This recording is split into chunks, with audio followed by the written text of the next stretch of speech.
तो कैसा है वो? बंदनीय।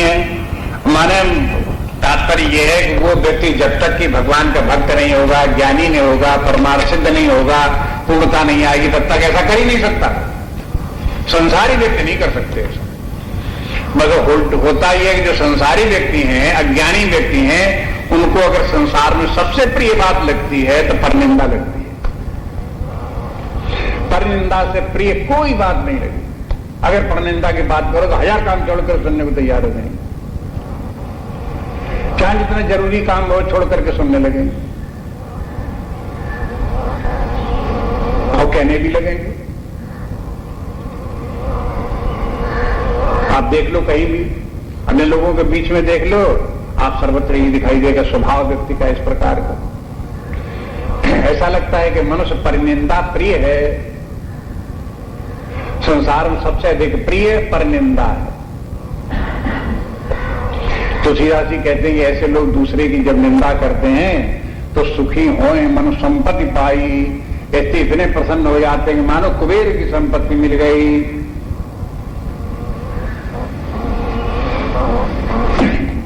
ये तो बात निंदा तो नहीं करनी चाहिए, तो प्रारंभिक शिक्षा है। भौतिक जीवन के लिए भी यह है कि निंदा मत करो किसी की। निंदा करने में बहुत सी बुराइयां हैं। व्यक्ति के ये जो व्यक्ति निंदा करेगा उसके अंदर वो दोष पहले उसके मन में आएगा और वो दोष उसके हृदय में पहुंच करके, उसके मन में पहुंच करके कोई न कोई अपने पद चिन्ह छोड़ जाएगा, तब उसके मुख से निकल कर कहीं जाएगा। अगर आप किसी के दोष को देखो तो वो दोष आंखों के द्वारा हो करके अपने भीतर पहुंचेगा और पहुंच करके अपने मन बुद्धि में क्या करेगा। जैसे कोई व्यक्ति कीचड़ का आकर के कमरे के भीतर कालीन पर आ जाए तो अपने कीचड़ के पैर डाल जाएगा।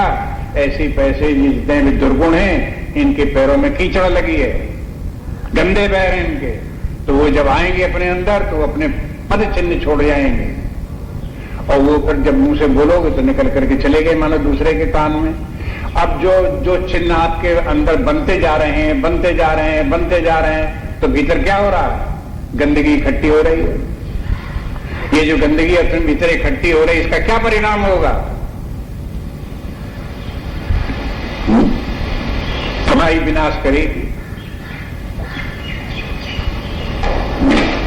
ये मनोविज्ञान है। जिन व्यक्तियों को ये सब दिखाई देता है वो सावधान रहते हैं। इसलिए अपने भीतर देखना बड़ा मुश्किल है, लेकिन जो अपने भीतर देख सकता है क्या हो रहा है, किस प्रकार की घटनाएं घटित हो रही हैं, क्या परिणाम इसका सबका है, वो सब व्यक्ति को धीरे धीरे करके समझ में आता तो सावधान हो जाता है व्यक्ति।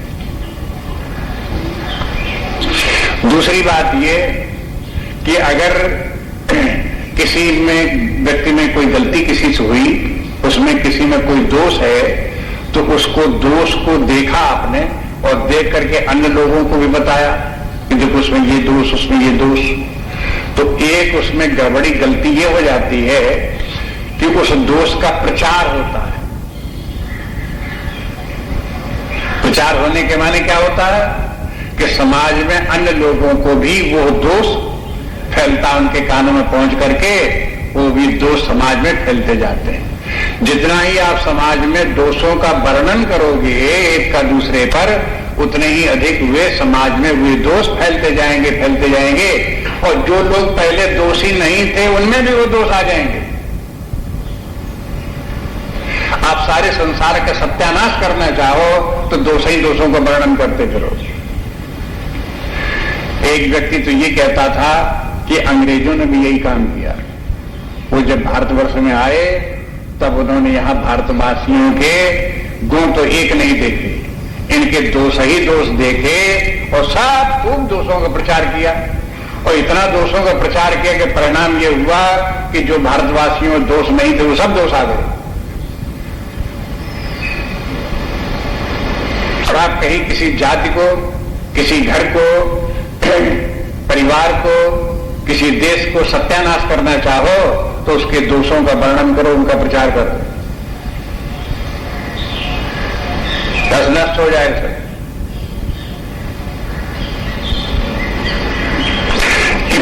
इसलिए जो है ये दोषों को तो वर्णन करना ही नहीं चाहिए। करना नहीं चाहिए गुणों का भी वर्णन।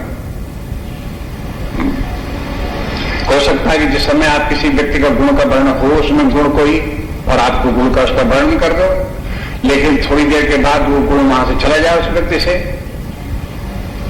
दूसरे व्यक्ति कहेंगे कि देखो तुम तो कहते थे ये ऐसा ऐसा गुण इसमें, हम तो ऐसा दिखाई देता है इस व्यक्ति में, तो आप कैसे सिद्ध हो जाओगे? झूठे के सच्चे, झूठे सिद्ध हो गए। ऐसे गुणों का वर्णन करने से क्या फायदा जिससे झूठे सिद्ध हो जाए? अब इसमें एक बात नहीं, बहुत बातें हैं, थोड़ी सी बातें हमने आपको ध्यान दिलाई।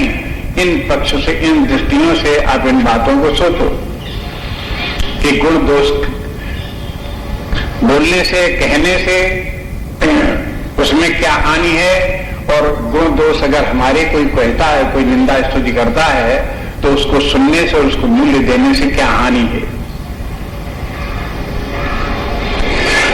इसलिए तुल्य निंदा स्तुति ही, इनमें समभाव रखो, और न निंदा में पढ़ो न स्तुति में पढ़ो, इन दोनों से ऊपर स्थित रखो, दोनों की परवाह मत करो। लेकिन जो व्यक्ति इस प्रकार से तुल्य निंदा की स्थिति से ऊपर होंगे, अन्य व्यक्तियों को उसमें अड़चन लगेगी। उनको लगेगी देखो इतनी निंदा करो, इसकी तो भी कोई असर नहीं होता, कोई असर ही नहीं होता, उसको बड़ी परेशानी होगी, उसको बड़ा घबराना आएगा उसके मन में। लेकिन संसार जैसा है तैसा है, चाहिए ये कि आध्यात्मिक पुरुषों को साधना करते हुए बस न कुछ कहीं निंदा की बात है न कहीं स्तुति की बात है, जहां जैसा है तैसा है ये समझ लो, बस जैसा है वैसा देखो। उसमें निंदा न कहीं निंदनीय वस्तु की निंदा की बात है न स्तुति की बात, स्तुति की बात है। एक जगह ऋग्वेद में आता है कि देखो तमाम प्रकार के पेड़ पौधे हैं, आप कोई कोई पौधा आप देखोगे वो समझोगे तो बिल्कुल जहरीला है, उसमें बड़े दोष आपको दिखाई देंगे। लेकिन आपको ये पता नहीं कि जो जहरीला है, विषैला है, उसमें तमाम दोष हैं, उसमें कोई ना कोई गुण भी है। संसार में ऐसा कोई पौधा नहीं, कोई वनस्पति नहीं जिसमें कि कोई गुण न हो। हुआ क्या, आपको उसका गुण का पता नहीं, तो दोष ही दोष आपको दिख रहे हैं, आप दोष भान समझ करके उसका विनाश के दे रहे हो, फेंके दे रहे हो, लापरवाही हो रहे हो। ये तो नहीं है कि तुम उसमें शास्त्र जो कह रहा है कि उसमें गुण भी हैं, उन गुणों को अपनी बुद्धि से ढूंढ करके निकालो और अपने काम में लाओ।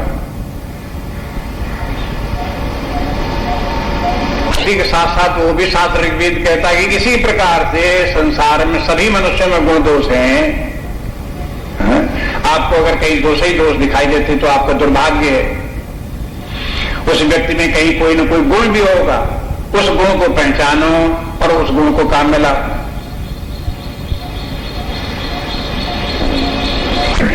इसलिए तुल्य निंदा स्तुति ही, इसके बाद ऐसी करके सभी बातें हैं। मौनी भक्त मौनी, मौनी बाबा होता है, मौन रहता है। साधारण मौनी के माने है वो हो मुंह से बोलता नहीं है, ऐसा हाथ लगाएंगे, वो बोलता बालता चलता नहीं है, चुप रहता है, उसको बोलेंगे मौनी। लेकिन फिर थोड़ा सा सुधार कर लेते हैं और उसमें कहते हैं बहुत जरूरी होता है वही बोलता है, अन्यथा नहीं बोलता। अब तो वो ठीक हो गया है? ऐसा मौनी जो कम से कम बोले, बहुत जरूरी वही बोले और बाकी चुप रहे, ऐसा मौनी होना चाहिए। फिर बोले कि थोड़ा और विचार करो कि वाणी के मौन की बजाय मानसिक मौन लाओ।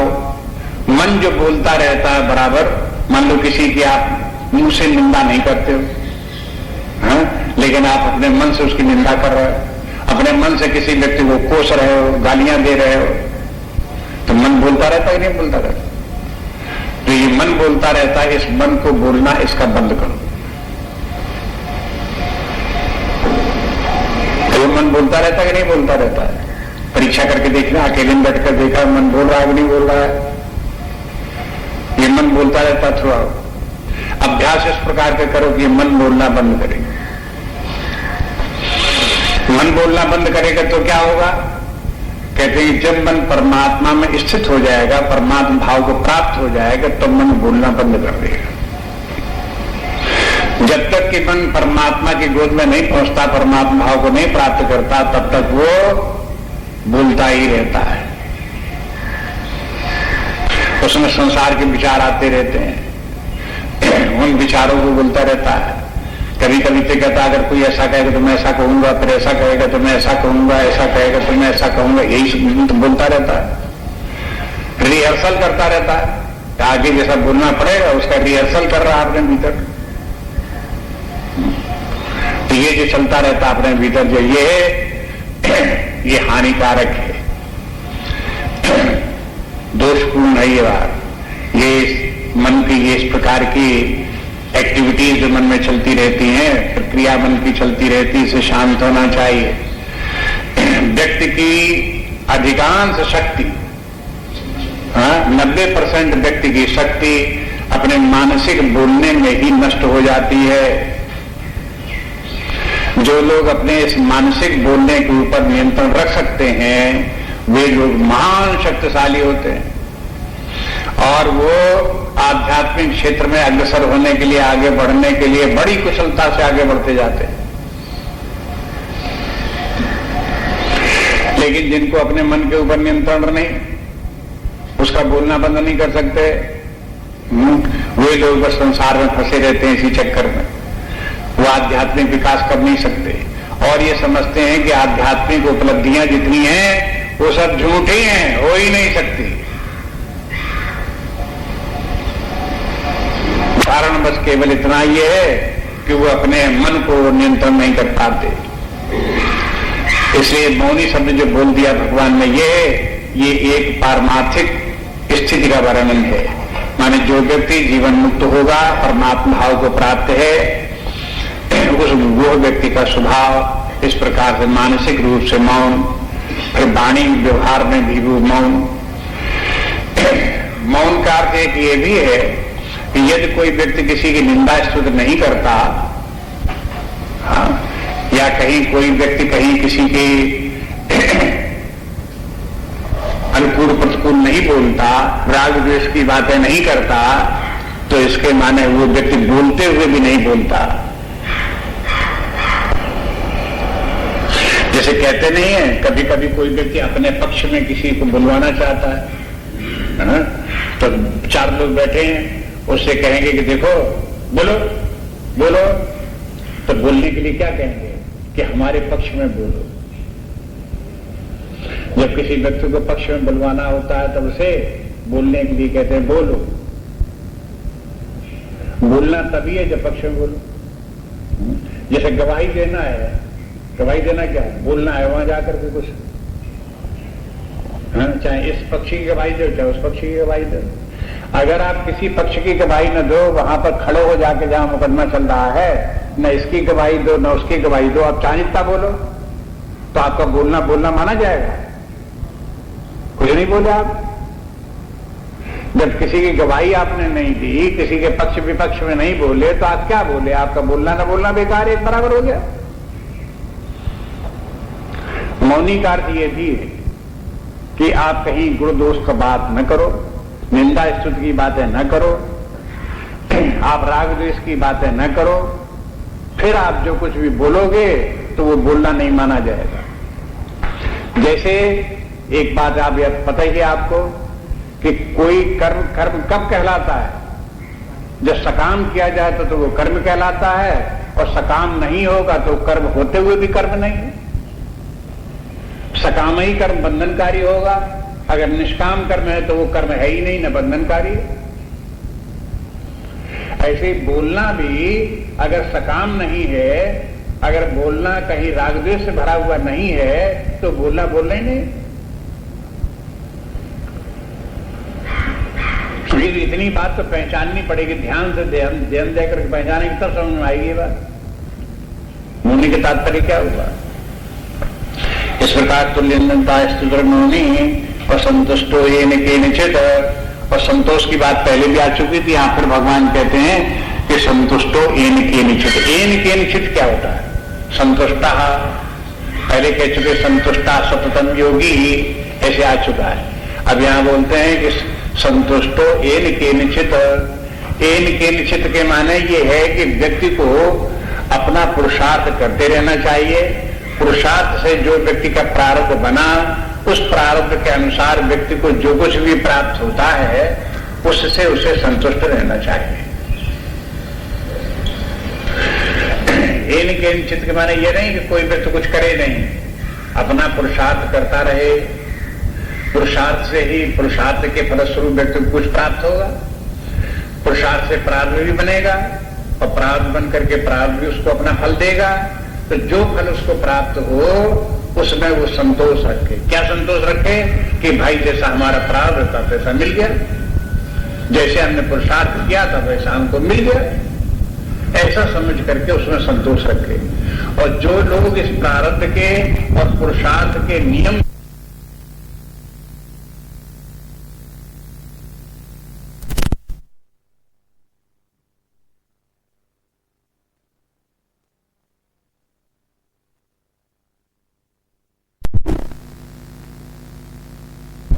व्यक्ति हैं, वो क्या करते हैं कि कर्म तो करेंगे नहीं, फल चाहेंगे। अरे भाई पुरुषार्थ तो किया नहीं, असंतोष घूम रहे हैं। ये नहीं मिला, वो नहीं मिला, ऐसा नहीं हुआ, वैसा। अरे भाई उसके लिए कुछ किया भी कि मिल ही जाता। इसलिए शास्त्री कहते हैं कि मूर्खता के काम मत करो, असंतोष हुए घूमो और करो धरो कुछ नहीं। कामना लिए हुए असंतोष लिए घूमते रहो, ये दुर्गुण है, दोष है, अज्ञानी का लक्षण है। ज्ञानी व्यक्ति जो है वो जो कुछ प्राप्त होता है उसमें तृप्त रहता, संतुष्ट रहता है और अपने काम में लगा रहता है, पुरुषार्थ में लगे रहो बराबर। इसलिए संतुष्ट हो ही निश्चित अनिकेता स्थिरमति। और कहते हैं अनिकेता, निकेत के माने भवन, मकान। अनिकेता माने बेमकान का, मकान में न रहे ज्ञानी। ये भक्त लोग मकानों में नहीं रहते, छोड़ देते घर बार। अनिकेता स्थिर मति ही, उनकी मति स्थिर होती है। ऐसे नहीं कि घर से पहले निकल तो गए फिर लौट के घर फिर आ गए। स्थिर मति ही, बस घर छोड़ दिया तो छोड़ दिया, फिर लौट कर घर नहीं जाते। स्थिर मति ही, उनकी बुद्धि स्थिर होती है। संतुष्ट हैं तो भी स्थिर मति ही। राग द्वेष छोड़ दिया तो स्थिर मति ही, माने जो एक बार जहां पर पहुंच गए, जिस स्थिर पहुंच गए, वहां उनकी बुद्धि उसी में रहती है, वो स्थिर मति है। अनिकेता के देखो अंग्रेजी में दो शब्द हैं मकान के लिए, एक हाउस है और एक है होम। हाउस और होम में फर्क मालूम है आपको? हाँ? ये जो भक्त लोग हैं, ज्ञानी लोग हैं, वे होम में नहीं रहते, हाउस में रहते हैं। सारी व्यक्ति जितने जो है वो सब होम में रहते हैं, हाउस में नहीं रहते। दो शब्द इसीलिए बनाए गए, होम और हाउस, एक ज्ञानियों के लिए, एक अज्ञानियों के लिए।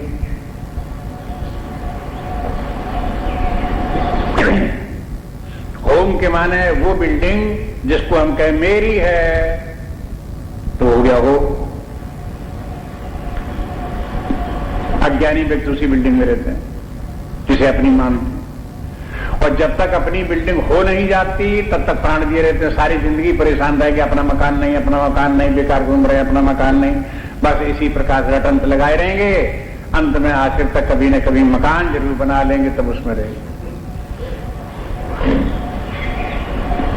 ऐसा नहीं कि सारी जिंदगी वो बिना मकान के रहते हैं, मैदान में पड़े रहते हैं, प्लेटफार्म में पड़े रहते हैं मकानों में। जिन मकानों में रहते हैं वो उनके होम नहीं होते हैं, हाउस होते हैं।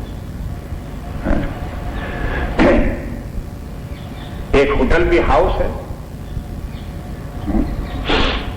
प्लेटफार्म भी हाउस है। हाउस का मैंने बिल्डिंग है, एक बिल्डिंग है, लेकिन उसमें मेरेपन की भाव नहीं, उसमें रहे। अगर किराए के भी मकान में रहे तो आखिरकार मकान तो था ही, होम न सही हाउस तो था ही, कोई बाहर थोड़ी पड़े रहे। लेकिन हाउस से संतोष नहीं है, जब तक होम न हो तब तक नहीं मानते। ये संसारी बुद्धि है और अज्ञानी की बुद्धि है। ज्ञानी व्यक्ति की बात यह है कि वो होम में रहता ही नहीं। अगर उसका होम भी हो, अपना घर भी हो, तो भी उसे अपने घर को अपना घर नहीं मानता। ऐसे रहता है जैसे कि मेहमान रह रहा हो, दूसरे के घर में रह रहा हो, ऐसे करके उस मकान में रहता है। ये तात्पर्य अनिकेता। अनिकेता स्थिर मति ही और भक्तिमान में प्रियो न रहा। कहते हैं ऐसा भक्त व्यक्ति जो है, भगवान कहते हैं मुझे बहुत प्रिय है।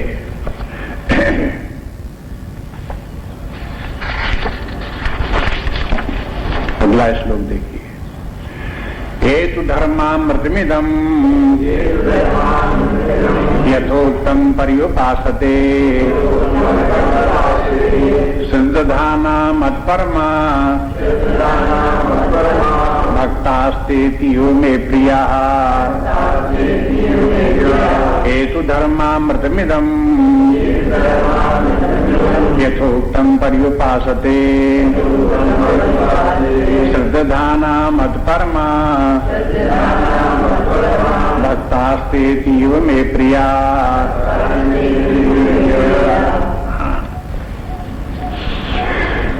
इस श्लोक में भक्तों को और कोई लक्षण नहीं बताए गए हैं, केवल जो लक्षण भगवान ने बताए हैं उनकी प्रशंसा की है। कहा कि देखो जितने भी हमने भक्ति के लक्षण बताए ये क्या है, ये धर्मामृत है। कहते ये तो धर्मामृत इदम धर्मामृतम यथो यथा उत्तम, जैसा कि यथा उत्तम जैसा कि मैंने बताया, इस प्रकार से इदम धर्मामृतम, इस धर्मामृत का पर्युपासते, जो इनकी उपासना करता है वो व्यक्ति भक्त है। तो पहली बात तो ये है कि जितने भी गुणों का वर्णन किया ये धर्मामृत है। धर्म तो है ही है और धर्म का भी अमृत है, माने धर्म का भी सार है। धर्म में तो बहुत बातें, बड़ा विस्तार धर्म का है। उन सब धर्म की बातों को नहीं बताया, उनको सबका निकाल करके सार अमृत निकाल लिया और वो बता दिया। बस इनको, इनका अभ्यास करो, इनकी साधना करो।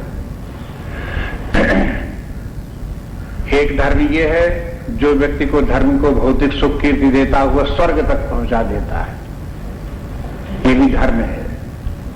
स्वर्ग पहुंच गया, लेकिन स्वर्ग तक पहुंचाने वाला धर्म जो है वो धर्म ही नश्वर है। वही व्यक्ति को स्वर्ग से फिर वापस उसे आना पड़ता है। इसलिए ये धर्म कोई असली धर्म नहीं है। कहते उसके बाद और ऊपर चलो, विरक्त होकर के ज्ञान विज्ञान भक्ति के द्वारा परमात्मा के प्राप्त करो। उसके वो जो अब जो धर्म आपने उसके लिए किया, परमात्मा का ध्यान किए, उपासना किए, चिंतन किया, ज्ञान प्राप्त किया, उससे जो परमात्मा की प्राप्ति हुई, मुक्ति प्राप्त हुई, जीवन मुक्त हो गए, तो अब ये क्या हुआ, ये धर्म का अमृत है। यहां धर्मामृत का तुलसीदास जी ने इसको बोला है, ये परम धर्म है। परम धर्म एक धर्म है, एक परम धर्म है। धर्म तो व्यक्ति को स्वर्ग तक ले जाता है, परम धर्म परमात्मा को पहुंचा देता है। जो परमात्मा को पहुंचा देने वाला परम धर्म है वो धर्मामृत है। अमृत के माने अविनाशी, अमृत के माने मीठा ही मीठा नहीं है। अमृत के माने, मृत के माने नश्वर और अमृत के माने अविनाशी। यह अविनाशी धर्म है। अविनाशी धर्म क्या करेगा, व्यक्ति को स्वयं अविनाशी बना देगा, नित्य बना देगा, मुक्त बना देगा, शाश्वत बना देगा। इसलिए इन धर्मों का, इन गुणों का आदर करना चाहिए, इनका अभ्यास करना चाहिए। इसलिए कहते हैं इनको क्या करो, पर्युपासते, इनकी उपासना करो। भरी उपासना करने के माने क्या हुआ, एक बात तो ये हुई कि आप बार बार इन गुणों को धारण करने का अभ्यास करो। जीवन में, सारे जीवन, मनुष्य जीवन इतना लंबा है, उसमें प्रारंभ से लेकर के अंत तक इन गुणों का अभ्यास डालने का प्रयास करते रहो। एक एक करके गुण आते रहें। जैसे जैसे गुणों की संख्या बढ़ती जाएगी, 2, 4, 10, 20 हो जाएंगे, तो बाकी गुण अपने आप आ जाएंगे, फिर देर नहीं लगेगी। शुरू में 2-1 गुणों को प्राप्त करने में आपको कठिनाई हो सकती, बहुत समय लग सकता है, लेकिन कालांतर में ये सभी गुण व्यक्ति में आ सकते हैं। तो इसको कहते हैं जो व्यक्ति इस प्रकार से इन धर्मों का आदर करके अपने अंदर इन गुणों का संग्रह करेगा, वो उपासना कहलाएगी। काय की उपासना कहलाएगी? परमात्मा की उपासना। अब देखो, उपासना करने में मंत्र जप किया जाता है, पूजा की जाती है। अब ये भगवान कहते हैं कि अगर आप इन गुणों का आदर करो और इन गुणों को धारण करने का अभ्यास करो, तो ये परमात्मा की उपासना होगी। अब दूसरा अर्थ लगाना पड़ेगा, इसके माने कि ये सब गुण मिलकर के ही परमात्मा है। परमात्मा की उपासना करो, चाहे परमात्मा के इन दिव्य गुणों का, जो डिवाइन वर्च्यूज जितनी भगवान ने बताई, इन सबको इकट्ठा करके इनका बार बार चिंतन करो, बार बार इनका स्मरण करो, बार बार इनका आवाहन करो, बार बार इनको जीवन में धारण करने का प्रयास करो, तो ये परमात्मा की ही उपासना हुई। इसलिए पर्युपासते और श्रद्धाना मत परमा। उपासना कैसे करो? मत परमा, मेरे परायण होकर के करो। परायण होकर के माने अंततः परमात्मा को ही प्राप्त करना। ये गुण अगर आ जाएंगे तो परमात्मा की प्राप्ति हो जाएगी, या परमात्मा की प्राप्ति हो जाएगी तो ये सब गुण आ जाएंगे। ऐसा ध्यान विचार करके निरंतर उपासना करते रहो। और दूसरी बात, श्रद्धाना, श्रद्धा पूर्वक करते रहो। श्रद्धा की जरूरत कहां पड़ती है? जहां कहीं कोई वस्तु या फल तत्काल दिखाई न देता हो और फिर भी हम उसे स्वीकार करें अपनी बुद्धि से, शास्त्र के कारण से, अपनी बुद्धि से, वहां पर उसे कहते हैं श्रद्धा। हम इन सब गुणों को धारण करते रहें। कैसे, किस बल पर धारण करें? ये गुण हमें परमात्मा तक पहुंचा देंगे, हम कैसे माने? कहते श्रद्धा के बल पर मानो। क्या श्रद्धा करो? कि चूंकि ये गुण भगवान ने बताए हैं, चूंकि ये गुण हमारे धर्म ग्रंथ में कहे गए हैं, चूंकि ये गुण ऋषि मुनियों ने इनका प्रतिपादन किया है, इसलिए हम इन गुणों को स्वीकार करें, इन गुणों को गुण माने और जीवन में धारण करने का प्रयास करें, ऐसी श्रद्धा रखें। उपनिषदों में कई बार आता है, हे सौम्य तुम श्रद्धा करो, श्रद्धस्व सौम्य, हे सौम्य श्रद्धा करो। अगर श्रद्धा नहीं करोगे तो ये सब साधना कैसे होगी? बिना श्रद्धा के नहीं होगी, झूठी बहस करने से नहीं होगी। श्रद्धा करो, उसको मूल्यवान समझ करके, जैसा आपको बताया भी, गुरु के वचन हैं, शास्त्र के वचन हैं, महापुरुषों के वचन हैं, ये सब माननीय है, आदरणीय है। इनका फल जब हम इनका आदर करेंगे, जीवन में धारण करेंगे, तब इनका फल हमें दिखाई देगा, आज नहीं दिखाई देगा। जैसे पिता मां छोटे बच्चे से कहते हैं कि पढ़ो, आप पढ़ोगे तो ये हो जाएगा, पढ़ोगे तो वो हो जाएगा, ऐसे बन जाओगे, वैसे बन जाओगे। अब बच्चे को क्या है? बच्चा माँ बाप के उस कहने में श्रद्धा रखे और पढ़े। तो बच्चे को समय थोड़ी दिखाई देने लगे कि तुम पढ़ जाओगे तो जो डीएम हो जाओगे, तो उसे अब डीएम बना के दिखाओ उसे, तो तत्काल थोड़ी दिखा सकते हैं, उसे तो श्रद्धा करनी पड़े। इसलिए जो भविष्य में जो परिणाम आने वाला होता है, उसके लिए पहले से श्रद्धा रखनी पड़ती है। इसलिए भगवान भी कहते हैं कि ये सब उपासना के द्वारा भक्ति प्राप्त होगी, परमात्मा की प्राप्त होगी, जीवन में परमानंद की पूर्णता की प्राप्त हो जाएगी। उसके लिए श्रद्धा करो। और भक्तास्ते अतीव में प्रिया, और भगवान कहते हैं कि ऐसे भक्त जिनमें कि सब गुण आ गए होंगे, और जो वो भक्त होंगे वो कैसे होंगे? मुझे प्रिया, और प्रिया के साथ अतीव प्रिया। अतीव प्रिया माने बहुत प्रिय। प्रिय तो ज्ञानी भी है भाई, भगवान उधर भी कहे हैं 7वें अध्याय में कि ज्ञानी भी मुझे बहुत प्रिय है। लेकिन यहां पे कहते हैं कि अतीव प्रिया के माने ज्ञानी तो प्रिय है, लेकिन ये भक्त तो मुझे अतीव प्रिय है, उसे भी ज्यादा प्रिय है। इसलिए सब जगह शब्द बहुत तुले, 90 तुले सब जगह कंपेयर करो। वहां ज्ञानी की, जहां भगवान ने ज्ञानी की प्रशंसा करके उसे प्रियता बताई थी, और यहां भक्ति की प्रियता भगवान बता रहे हैं, दोनों में मिलाओ। वहां अतीव शब्द नहीं मिलेगा, यहां अतीव मिलेगा। वहां भगवान को ज्ञानी भक्त प्रिय है और बहुत प्रिय है, लेकिन कितना प्रिय है कि आत्मा ही मे मतम, वो तो मेरी आत्मा ही है, ऐसा प्रिय है। लेकिन यहां कैसा प्रिय है? अतीव प्रिय, यहां बहुत प्रिय। किसी को भाषा को बदल गया, ज्ञानी की भाषा अलग, भक्ति की भाषा अलग, उस प्रकार से हो गया। बस इसी के साथ ये अध्याय पूरा हुआ। अब आगे का अध्याय चलिए। ओम तत्सदिति श्रीमद्भगवद्गीतासु उपनिषत्सु ब्रह्म विद्यायां योगशास्त्रे श्रीकृष्णार्जुन संवादे भक्ति योगो नाम 12 अध्यायः। नान्या स्पृहा रघुपते हृदयस्मदीये सत्यं वदामि च भवान् अखिलान्तरात्मा भक्तिं प्रयच्छ रघुपुङ्गवनिर्भरां मे कामादिदोषरहितं कुरु मानसं च। श्रीराम जय राम, जय जय राम, श्रीराम जय राम, जय जय राम।